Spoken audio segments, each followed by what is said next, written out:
Doctor Prabha Mallikarjun ಎಂಬ ಹೆಸರಿನ ನಾನು ಲೋಕಸಭೆಯ ಸದಸ್ಯೆಯಾಗಿ ಚುನಾಯಿತಳಾದವಳಾಗಿ ಕಾನೂನು ಮೂಲಕ ಸ್ಥಾಪಿತವಾದ ಭಾರತದ ಸಂವಿಧಾನಕ್ಕೆ ಸತ್ಯ, ಶ್ರದ್ಧೆಯನ್ನು ಮತ್ತು ನಿಷ್ಠೆಯನ್ನು ಹೊಂದಿರುತ್ತೇನೆಂದು ಭಾರತದ ಸಾರ್ವಭೌಮತ್ವವನ್ನು ಮತ್ತು ಅಖಂಡತೆಯನ್ನು ಎತ್ತಿ ಹಿಡಿಯುತ್ತೇನೆಂದು ಮತ್ತು ನಾನು ಈಗ ಕೈಗೊಳ್ಳಲಿರುವ ಕರ್ತವ್ಯವನ್ನು ಶ್ರದ್ಧಾಪೂರ್ವಕವಾಗಿ ನಿರ್ವಹಿಸುತ್ತೇನೆಂದು ದೇವರ ಹೆಸರಿನಲ್ಲಿ ಪ್ರಮಾಣ ಮಾಡುತ್ತೇನೆ.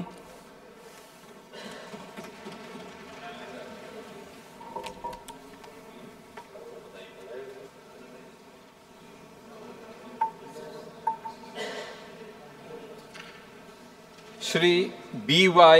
राघवेंद्र.